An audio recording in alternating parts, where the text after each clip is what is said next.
Âgées entre 18 et 25 ans, elles étaient 36 femmes originaires du département du Noun, toutes belles, splendides et ravissantes, à participer à l'étape de Douala pour le littoral lors de la caravane de présélection des candidates pour la finale de l'élection Miss Ongwen 2016. Au final, seules 10 filles ont été retenues par les membres du jury pour rivaliser leur beauté avec celle de Yaoundé et Fumban en décembre prochain lors de la 546e édition du Ngwena Fumban. Maintenant qu'elles ont été sélectionnées l'étape à Douala, elles sont à notre charge. Dans l'organisation du Ngwen s'occupe de ces filles-là.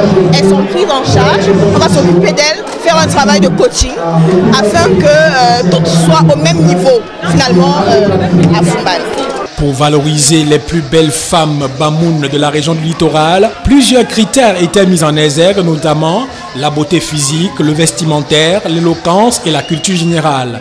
Les candidates ont eu droit à 3 passages en tenue décontractée, en tenue de ville et en tenue traditionnelle. Tout ceci meublé des intermèdes artistiques devant un public pour la plupart constitué en fan club.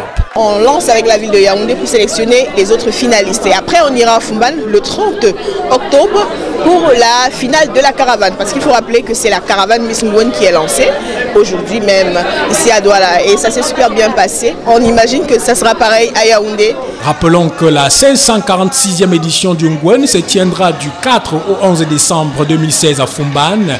Et au thème de cette compétition à laquelle sortira la plus belle femme du Ngwen 2016, les prix sont fixés à 75 000 francs CFA pour la Miss, 300 000 francs CFA pour la première dauphine et 200 000 francs CFA pour la deuxième dauphine, ainsi que de nombreux autres lots.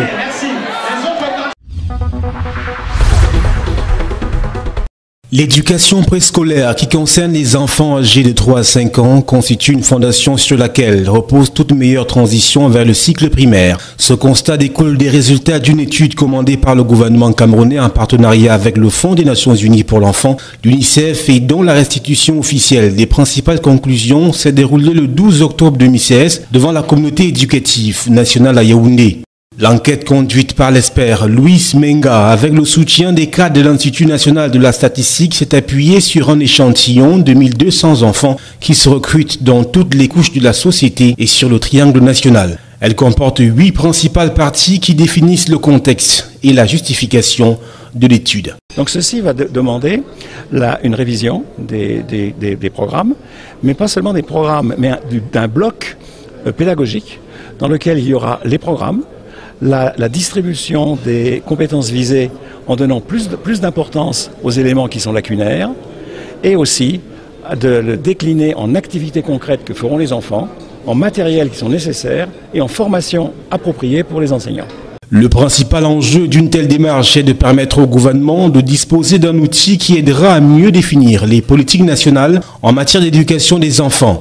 Au Cameroun, les statistiques du ministère de l'Éducation de base dévoilent que seuls 37,5% d'enfants étaient préscolarisés au niveau national en 2014-2015. Ce chiffre, qui paraît globalement satisfaisant, masque mal les disparités qui existent selon qu'on se situe d'une région à une autre du Cameroun.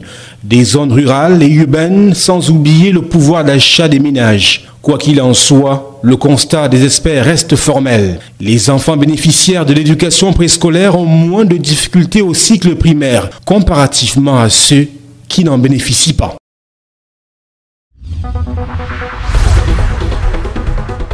Ce 13 octobre se célèbre la Journée mondiale de la vue. Initiée par l'Organisation mondiale de la santé en 1998, cette journée, célébrée chaque deuxième jeudi du mois d'octobre, est consacrée chaque année aux problèmes de la cécité, les défauts visuels et la réadaptation des malvoyants. Elle vise à sensibiliser davantage l'opinion à la prévention et au traitement de la perte de l'acuité visuelle. Les manifestations organisées de part et d'autre appellent l'attention sur le droit à la vue. Dans le monde, une personne devient aveugle toutes les 5 secondes et un enfant devient aveugle toutes les minutes. On estime à plus de 7 millions le nombre de personnes qui deviennent aveugles chaque année. Jusqu'à 80% des cas de cécité sont évitables, soit parce qu'ils résultent d'affections préventives, soit parce qu'ils sont guérissables à 60%. La cécité évitable est plus courante chez les plus pauvres, les femmes et les groupes marginalisés. 90% des aveugles dans le monde vivent dans les pays en voie de développement. Existant sous de nombreuses formes, la malvoyance peut provoquer l'incompréhension de l'entourage de la personne qui en est atteinte, la perte de la vision périphérique, la perte de la vision centrale, la vision floue, la vision d'une seule partie du champ visuel normal et bien d'autres.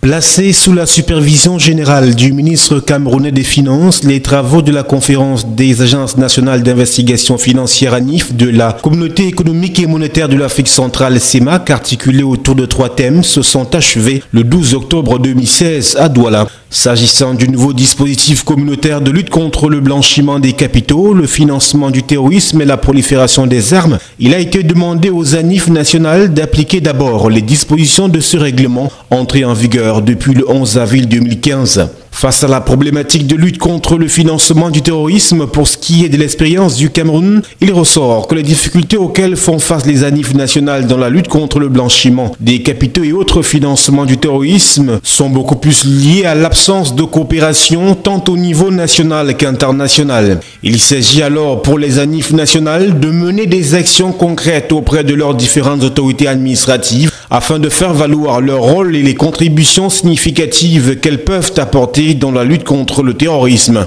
Une tâche dont le nouveau président de la conférence des ANIF de la CEMAC, CAC, le Congolais André Kamga, a conscience de la portée. Que nous allons poursuivre et avec beaucoup de dynamisme encore parce que vous savez, lorsque dans les années 2011, il n'y avait pas tellement le phénomène du terrorisme dans notre sous-région. Là, il est apparu.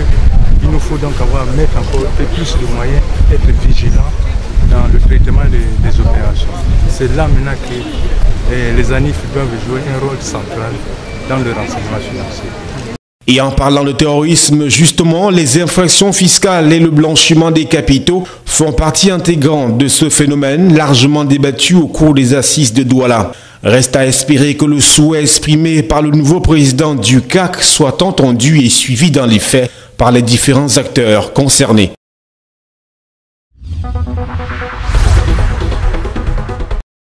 Le stade Rumde Adja de Garoua suspendu pour 3 rencontres. La décision est tombée mercredi 5 octobre 2016, suite aux incidents survenus il y a 2 semaines entre le club Coton FC et Bamoutos de Mbouda lors des demi-finales allées de la Coupe du Cameroun de football. La commission nationale de la Coupe n'a pas fait de cadeau aux Verts et Blancs du Nord. Battu à domicile par Bamoutos 0-1, les supporters de l'équipe de Garoua avaient alors transformé le stade en un champ de tir. Projectiles, cailloux et autres objets dangereux avaient été utilisés pour intimider supporters et joueurs des visiteurs. Il a donc fallu l'escorte policière pour extirper la délégation de Bamoutos du Rumde Adja. Le stade omnisport de Garoua va donc ses portes fermées pour les 3 prochaines rencontres de Coupe de Coton après les violences observées pendant ce match contre Bamoutos. Une décision salutaire pour beaucoup car elle permet de freiner un tout petit peu les comportements violents et surtout antisportifs des supporters de certaines formations de Ligue 1 et 2. En tenant l'entrée en vigueur de cette sanction, la formation phare du Nord a 72 heures pour faire appel.